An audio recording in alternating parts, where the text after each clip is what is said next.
नमस्कार, बहुत स्वागत है आपका जेके 24/7 न्यूज पर। मैं हूं आपके साथ योगेश पांडे।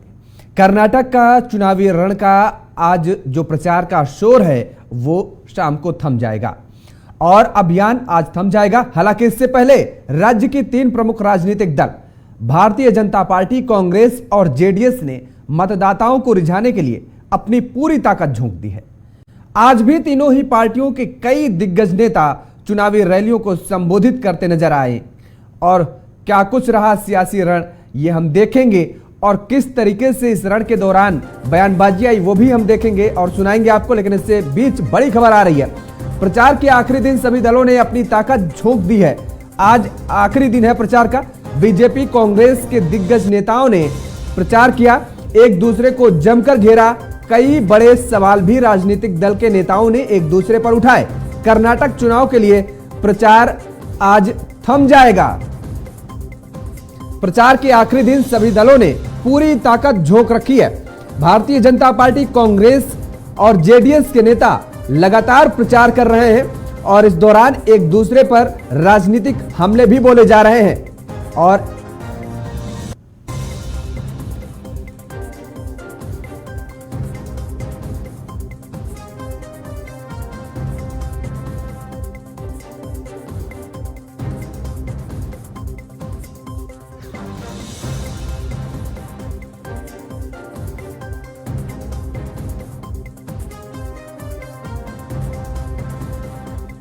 प्रचार थम चुका है और बीजेपी, कांग्रेस के दिग्गज नेताओं ने आज प्रचार किया है और एक दूसरे को जमकर घेरा।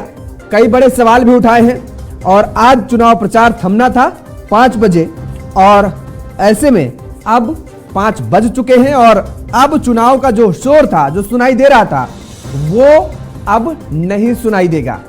अब चुनाव प्रचार थम चुका है और ऐसे में इस पूरे चुनाव प्रचार के दरमियान हम भारतीय जनता पार्टी का जिक्र करें, कांग्रेस का जिक्र करें या फिर जेडीएस का जिक्र करें, लगातार सभी दल एक दूसरे पर बेहद हमलावर नजर आए। और इस दौरान सबसे बड़ा जो मुद्दा रहा वो धार्मिक मुद्दे को उठाने की कोशिश की गई, आरक्षण के मुद्दे को उठाने की कोशिश की गई।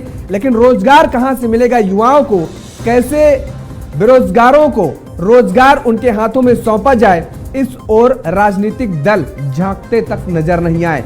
किस तरीके से किसानों का भला किया जाएगा, किस तरीके से आईटी हब को और मजबूत करने की दिशा में काम किया जाएगा, ये सारे मुद्दे कहीं ना कहीं गायब नजर आए। और ऐसे में जिस तरीके से ये मुद्दे बेहद अहम हैं और कर्नाटक के लिए खास तौर पर, और ऐसे में क्या वजह रही है जो ये सारे मुद्दे गायब होते नजर आए हैं। और कर्नाटक में शुरुआती दौर में देखने को मिला कि भारतीय जनता पार्टी मुद्दे तलाशती नजर आई कि आखिर वो किन मुद्दों को लेकर के चुनावी रण में उतरेगी। लेकिन बैठे बिठाए कांग्रेस ने ऐसा मुद्दा दिया कि भारतीय जनता पार्टी ने पूरा चुनाव उन्हीं मुद्दों को लेकर के अपनी नैया पार कर गई और अब चुनाव प्रचार का शोर आज फिलहाल थम चुका है। हमारे साथ कुछ मेहमान जुड़े हुए हैं, आपका तारीफ करा देते हैं।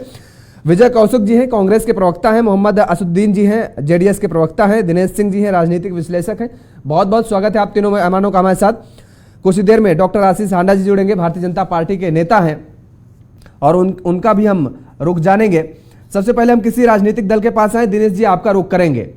कर्नाटक के चुनावी रण का अगर हम जिक्र करें, शुरुआती दौर में हमने देखा कि कांग्रेस का चुनाव शानदार जा रहा था। कांग्रेस के पार्टी के नेता ये मानते ही थे, लेकिन अन्य लोग जो भी थे वो भी मानते थे। जो वहां कई लोग, जनता की प्रतिक्रियाएं सामने आ रही थी, उनमें भी देखने को मिल रहा था। लेकिन बैठे बिठाए जब कई मुद्दे, वो चाहे हम बजरंग दल का जिक्र करें या बयानबाजी का जिक्र करें प्रधानमंत्री नरेंद्र मोदी को लेकर के, ऐसे में क्या अब लगता है कि इन बयानों के बाद से जो वहां की परिस्थिति है वो बदलती नजर आ रही है क्या?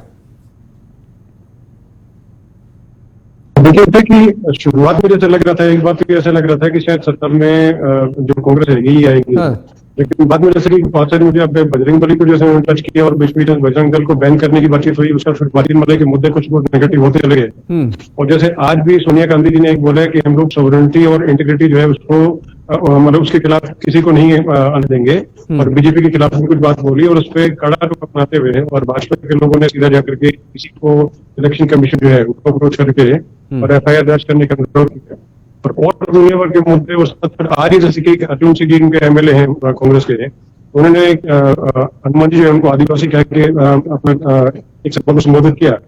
ऐसे बहुत सारे मुद्दे जो थे इन्होंने खुद ही अपने आप दे दिए, जबकि इससे पहले ठीक ठाक चल रहा था।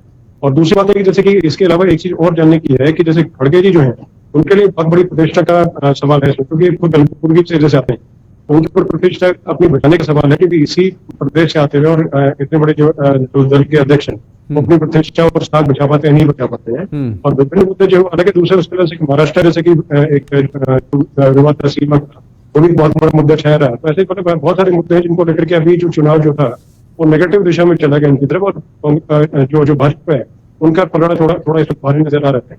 और योगी जी की जो सभाएं जैसे हुई 2-3 जैसे रही, उसके बाद बहुत सारे उठाव मेरा देखने को मिला। पीएम मोदी की बात तो और ज्यादा फर्क पड़ा। बिल्कुल आप ठीक बात कह रहे हैं। विजय कौशिक जी, क्या आपको लगता है कि चुनाव जिस तरीके से आपके पक्ष में जाता नजर आया शुरुआती दौर में, और अब आपके लिए भी कहीं ना कहीं बड़ी चुनौती साबित हो गया है, अब जो संशय है वो आप लोगों के अंदर भी बरकरार हो गया है, जो पहले भारतीय जनता पार्टी के अंदर केवल देखने को मिल रहा था? नहीं, इसमें कोई शक नहीं है कि किसी भी चुनाव को लेकर गारंटी कुछ नहीं होती, मेहनत होती है, प्रयास होता है, और जब तक रिजल्ट नहीं आ जाए तब तक कुछ नहीं कहा जा सकता। लेकिन कर्नाटक के चुनाव को लेकर हम पूरी तरह से आशान्वित हैं कि हमारा चुनाव पहले दिन से ही बहुत अच्छा रहा है, और बीच में बीजेपी ने धनबल और कूटनीति षड्यंत्रों के दम पर जो चुनाव का रुख बदलने की कोशिश की है उसको कर्नाटक की जनता ने नकार दिया है। कांग्रेस पार्टी ने कहा बजरंग दल, मोदी जी ने उसे बना दिया बजरंगबली। हमने सवाल पूछा कि भाई बजरंग दल अगर मोदी जी को इतना ही प्यारा है तो मोदी जी बजरंग दल के मेंबर क्यों नहीं है? दूसरी बात, एक तरफ जहां कर्नाटक में वोट मांगी जा रही है बजरंग दल के नाम पर, वहीं केंद्रीय राज्य मंत्री कृष्णपाल गुर्जर के ऑफिस के बाहर बजरंग दल और आरएसएस के लोग प्रदर्शन कर रहे थे कि भी उनके ऑफिस से उन्हें धक्के मार मार कर निकाला गया। उनको केवल एक ऐसा वेटर समझा जाता है जिससे काम ले लिया जाता है, लेकिन ना उसे सम्मान मिलता है ना कुछ मिलता है शादी में। तो इसी तरीके से इन कार्यकर्ताओं की भी स्थिति है। तो कहने का भाव ये है कि जो चुनाव विकास के मुद्दे पर लड़ा जाना चाहिए था, क्योंकि 5 साल में भाजपा की सरकार रही है, भाजपा को बताना चाहिए था। अभी कल या परसों की बात है जब मोदी जी मजाक उड़ा रहे थे कि भाई कांग्रेस 2 लाख रोजगार हर साल देने का वादा कर रही है, इस बात को लेकर मजाक बना रहे थे, जबकि खुद 2014 के चुनाव में मोदी जी ने 2 करोड़ रोजगार हर साल देने का वादा किया था इस देश की जनता से। तो मुझे बताइए, सबसे पहले मोदी जी को इस मामले में माफी मांगनी चाहिए थी। तो इनकी कथनी और करनी में बड़ा भारी अंतर है। मणिपुर में आग लगी हुई है, वहां नहीं जाएंगे। नहीं, अब आपको लगता है कि इन मुद्दों को जो आप उठा रहे हैं, ये मुद्दे उन मुद्दों के सामने टिक पाएंगे जिस तरीके से जो बयानबाजी हुई है, ध्रुवीकरण की राजनीति जो वहां पर करने की कोशिश की गई है, क्या लगता है कि उन मुद्दों के सामने ये आपके मुद्दे जो उठा रहे हैं ये टिक पाएंगे क्या? देखिए, निश्चित तौर पर जो मुद्दे भाजपा उठा रही है, धार्मिक आधार पर हम देखें तो निश्चित तौर पर उसका लाभ लेने में भाजपा सफल रहेगी। लेकिन एक समय होता है ना कि भाई अगर कोई पहली बार कर्नाटक के चुनाव में आई हो भाजपा, या देश के चुनाव में आई हो, तो चाहे राष्ट्रीय स्तर पर इन्होंने जो वादे किए, चाहे प्रदेश स्तर पर जो वादे किए, उन सब में असफल रही है भाजपा। और काठ की आंधी बार बार नहीं चढ़ती। अगर मान लीजिए हिंदू धर्म के नाम पर हमसे वोट ले ली जाती है हिंदुओं से, और रोजगार के नाम पर झुंझुना दिया जाता है, महंगाई के नाम पर झुंझुना दे दिया जाता है। चलिए ठीक है, बेहतर है विजय जी, अगर ये मुद्दे आप उठाए रहते, मुझे नहीं लगता है कि, क्योंकि आपने जो कहा कि धार्मिक मुद्दों को लेकर के जो तूल दिया जा रहा है भारतीय जनता पार्टी की तरफ से, इस मुद्दे को आखिर पकड़ाया किसने? मुझे कांग्रेस ने ही पकड़ाया।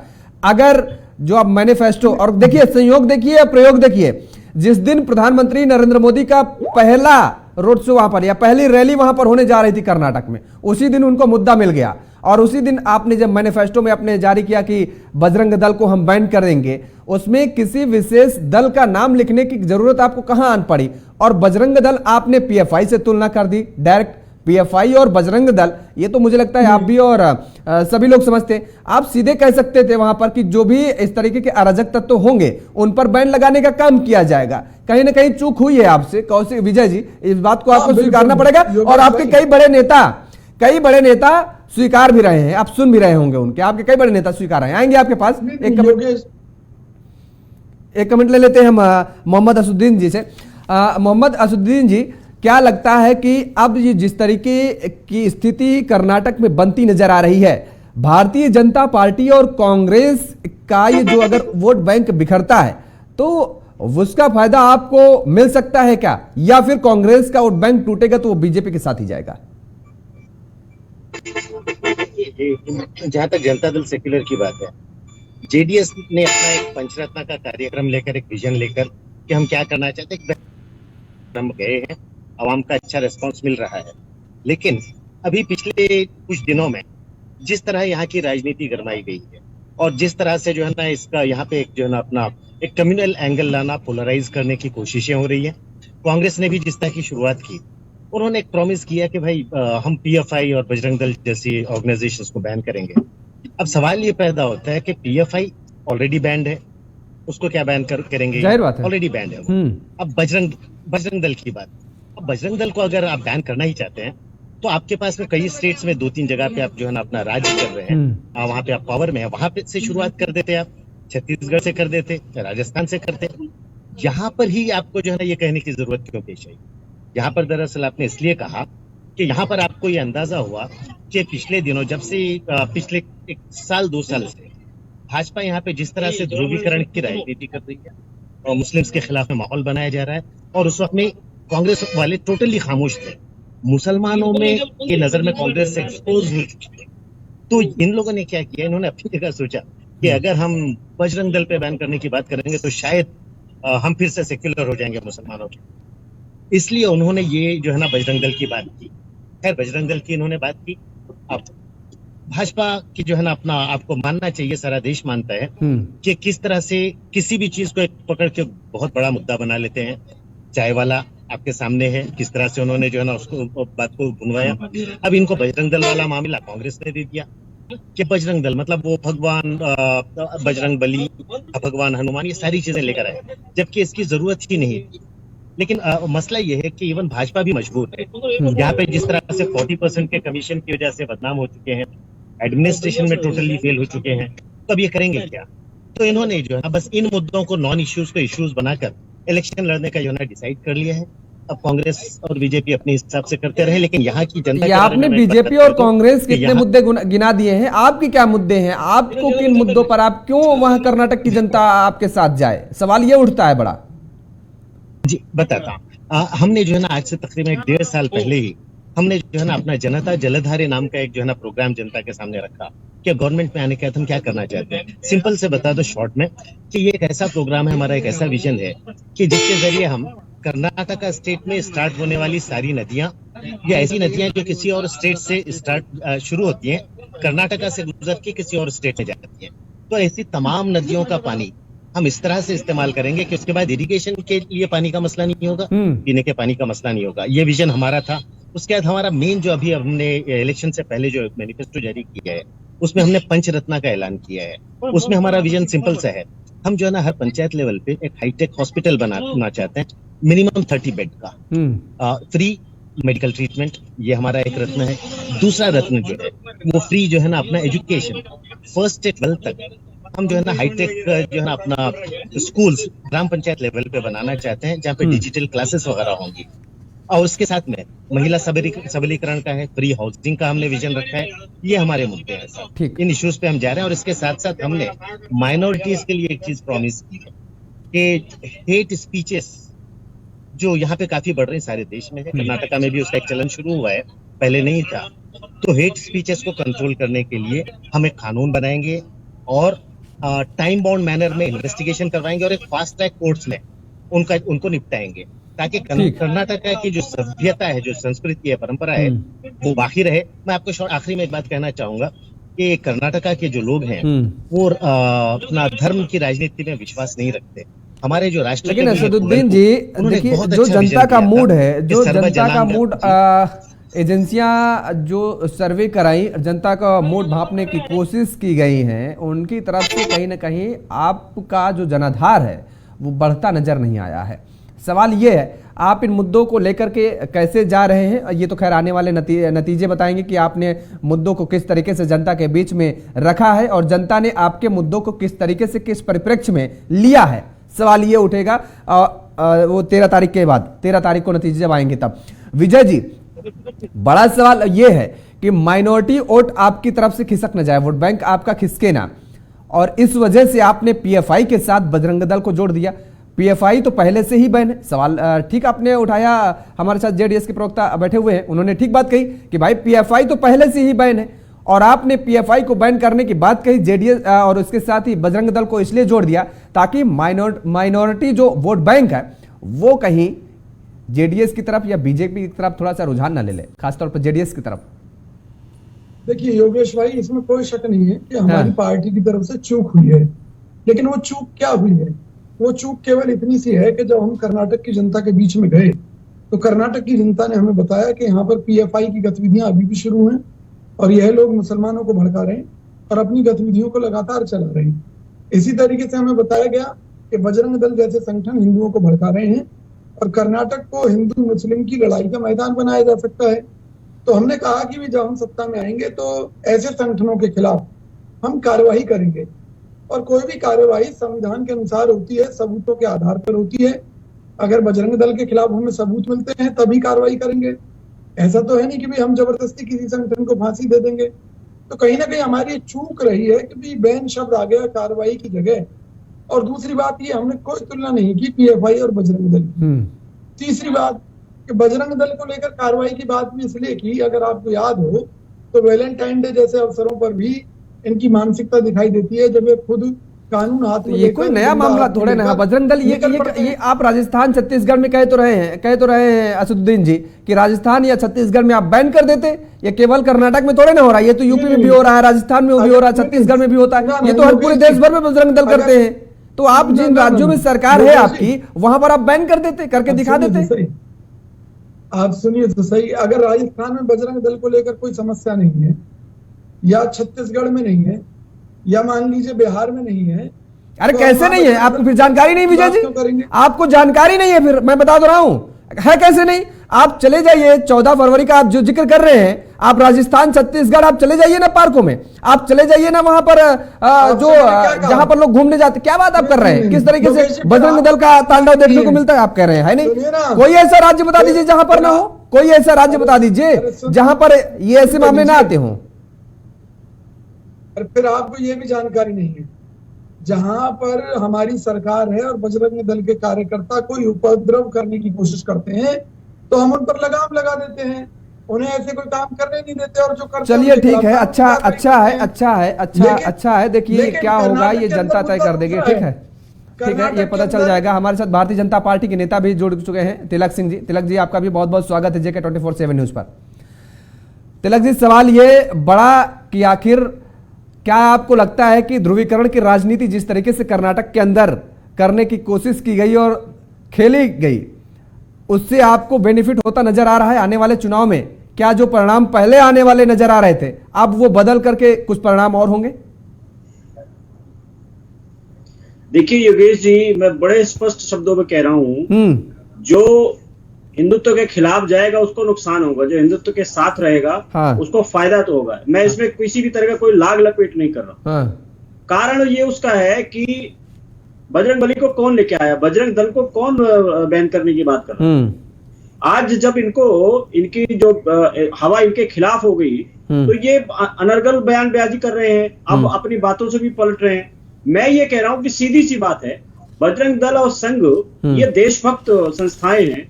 आखिर ये किसका बुरा कर रही है? आप इनको क्यों बैन करने की बात कर रहे हैं? इन्होंने आपका क्या बिगाड़ा था? क्या बजरंग दल के लोग इस देश के लोग नहीं है क्या? क्या बजरंगबली इस देश के जन जन के हृदय में नहीं समाये हुए हैं क्या? भगवान राम इस देश के हृदय के जन जन के हृदय में नहीं समाये हुए हैं क्या? आप उनको बैन करने की बात क्यों कर रहे थे भाई? और अगर कर रहे थे तो आप अपनी बातों पे अटल रहिए ना। आप क्यों, जब आपने देखा कि ये तो सेल्फ गोल कर लिया हमने और तीर से जो है तीर निकल गया जो कमान से, तो अब आप उसको ढकने की कोशिश कर रहे हैं। तो देखिए साहब, कमान से तीर तो निकल गया है, अब तो कुछ होना नहीं है। बजरंगबली का गदा चलेगा और कांग्रेस अब 0 पे आएगी और कर्नाटक में भारतीय जनता पार्टी जो है बहुमत से सरकार बनाने जा रही है। आप इस चीज को निश्चित मान के चलिए। एक तिलक जी, आप भी यहाँ पर बैठे, सबसे बड़ा मुद्दा आपने बजरंग दल का उठाया, और मैं आज कर्नाटक के कुछ अखबारों पर नजर डाल रहा था, क्योंकि और खासतौर पर इसलिए डाल रहा था क्योंकि आज आखिरी दिन था, तो मैंने सोचा कि देखें कि कौन कौन सी पार्टियों ने क्या क्या प्रचार के लिए अपना हथकंडा अपनाया है। ये देखिए, एक वहाँ कर्नाटक का ही ये अखबार है और इसमें आपकी पार्टी ने प्रचार के लिए जो है दिया। इसमें एक तरफ दिया गया है कि कांग्रेस की राजनीति और दूसरी तरफ डबल इंजन की सरकार, यह किया गया है। और एक तरफ आपके मुद्दे हैं और एक तरफ कांग्रेस के मुद्दे हैं, और लिखा गया है बीच में, सब हेडर दिया गया है, आइए तुलना करें। है क्या इसमें? कांग्रेस के चुनावी राजनीति का जो आपने जिक्र किया उसमें कि गौवंश निषेध कानून वापस करेंगे, कांग्रेस कह रही है। टीपू की जयंती सेलिब्रेट करेंगे, टीपू यूनिवर्सिटी बनाएंगे, कांग्रेस कहती है। पीएफआई और बजरंग दल को कांग्रेस कहती है बैन करेंगे, जबकि पीएफआई पहले से ही बैन है। एससी एसटी ओबीसी का आरक्षण खत्म कर एक कम्युनिटी को देंगे, कांग्रेस कहती है। दूसरी तरफ आपका पढ़ लेते हैं, एससी एसटी ओबीसी को रिजर्वेशन का प्रावधान करेंगे, यूनिफॉर्म सिविल कोड लाएंगे, टेररिस्ट ऑर्गेनाइजेशन को बैन करेंगे, वनवासी परशुराम कावेरी गंगापुर कॉरिडोर बनाएंगे, सांस्कृतिक स्थल डेवलपमेंट करेंगे और 25,000 रुपए देंगे गरीब परिवारों को जो कि धार्मिक स्थलों का वो भ्रमण कर सके। आपने ये जो तुलना की है, तुलनात्मक सारणी यहां पर दी है अखबारों में, और एक अखबार में नहीं, कईयों अखबार में दिया, अंग्रेजी के अखबारों में भी दिया आपने। कहीं पर भी ना तो किसान का जिक्र है, ना तो बेरोजगारी का जिक्र है, और ना ही कि किस तरीके से बहन बेटियों के लिए हम क्या करने वाले हैं अगर सरकार बनती है, कोई जिक्र नहीं है। ना किसान, ना युवा, ना बहन, ना बेटी, किसी का कोई जिक्र नहीं। केवल और केवल यही ध्रुवीकरण की राजनीति है। मतलब और कोई मुद्दे नहीं है, केवल यही मुद्दे रह गए हैं। आप चुनावी जनसभाओं में तो संबोधित करते हैं, कम से कम विज्ञापन में तो दिखाइए कि आप क्या करने वाले हैं, आपका फ्यूचर प्लान क्या है। देखिए योगेश जी, आपने बहुत बढ़िया मुद्दा उठाया और बहुत अच्छा सवाल पूछा है। मैं बहुत साफ साफ शब्दों में आपके बता रहा हूं, ये अखबार में जो एड आई हुई है, ये कुछ मोटे मोटे दो चार पांच मुद्दे उसमें रखे गए हैं। आप हमारा घोषणा पत्र देखेंगे तो उसमें किसानों का भी जिक्र है। सुनिए, देखिए कौशिक जी, जरा सुन लीजिए। देखिए, उसमें आप जब हमारा घोषणा पत्र देखेंगे तो उसमें किसानों का भी जिक्र है, गरीब लोगों का भी जिक्र है, एससी एसटी का भी जिक्र है, और जो ऑलरेडी हमारी जो योजनाएं चल रही हैं उनको हम आगे बढ़ाएंगे। जैसा कि आवास योजना है, उसमें प्रधानमंत्री आवास योजना के तहत जो गरीबों को मकान दिए जा रहे थे वो तो हम दे ही रहे। उज्ज्वला के तहत जो हम सिलेंडर जो बाकी देश भर में लोगों को दिए जा रहे हैं वो तो हम ऑलरेडी दे रहे हैं और आगे भी देते रहेंगे। कहने का मतलब यह है कि जो ऑलरेडी हमारी योजनाएं जो जनहित के लिए चल रही है वो तो चल ही रही है, हमने कुछ और उसमें एडेप्ट किया हुआ है। अगर आप कहेंगे कि हम पीएफआई को दोबारा जो है लाएंगे, हम बजरंग दल को बैन कर देंगे, एक खास समुदाय को हम आरक्षण दे देंगे, तो भाई ये तो नहीं होगा। भारतीय जनता पार्टी की सरकार आएगी और उसके तुरंत बाद जो है ये जितने भी जो तुष्टीकरण की राजनीति के लिए इन लोगों ने जो वहां पे कहानियां बनाई हुई हैं उस कहानियों को ध्वस्त कर दिया जाएगा। आपने कही भारतीय जनता पार्टी जी देखिए, एक सेकंड में अपनी बात पूरी करूं। हाँ, बोलिए। भारतीय जनता पार्टी कर्नाटक में बहुमत से अपनी सरकार बनाने जा रही है। आप देखिए, इसमें कोई दो राय नहीं है। कारण उसका यह है कि आप आज की डेट का आप वहां सर्वे देख लीजिए और प्रधानमंत्री जी के जो रैलियों में और सभाओं में जो वहां पे जो जन जो है वहां पे जिस तरीके से उनको प्यार मिल रहा है और आशीर्वाद मिल रहा है, इससे बिल्कुल साफ प्रतीत हो रहा है कि उसमें भारतीय जनता पार्टी की सरकार बनने जा रही है। और सरकार बनने के तुरंत बाद जो हमने और हमारी जो जनहित की जो योजनाएं हैं हम उनको भी ऐड कर रहे हैं। जो ऑलरेडी हमारी जो योजनाएं चल रही है केंद्र सरकार की, उनको हम और मजबूती के साथ वहां पे लागू करें। चलिए ठीक है, अच्छी बात है, लागू करिए। अभी आप बता रहे थे केंद्र सरकार की योजनाओं को आप गिना रहे थे, राज्य ने क्या किया है उसको भी बड़ा मायने रखता है, लेकिन मुझे रीजन नहीं याद आ रहा है। कुछ दिन पहले, अभी 2 से 3 दिन पहले मैं एक खबर पढ़ रहा था और उसमें यह था कि विधायक साहब की पत्नी अपने क्षेत्र में गई वोट मांगने, तो वहां पर जो तस्वीर निकल करके सामने आई वो कि चूल्हे में रोटियां बना रही थी। चूल्हे में रोटियां बना रही थी। मैं खबर पढ़ रहा था, अभी मुझे रीजन नहीं याद आ रहा, 3 से 4 दिन पहले घटना आई है। और सोचिए उज्ज्वला योजना कहां रह गई, कहां क्या रह गई, कुछ पता नहीं चल रहा है। आएंगे, चर्चा को आगे बढ़ाएंगे, हमारे साथ सभी मेहमान लगातार बने हुए हैं। फिलहाल वक्त तो चला एक छोटे से ब्रेक का, और ब्रेक के बाद फौरन हाजिर होते हैं।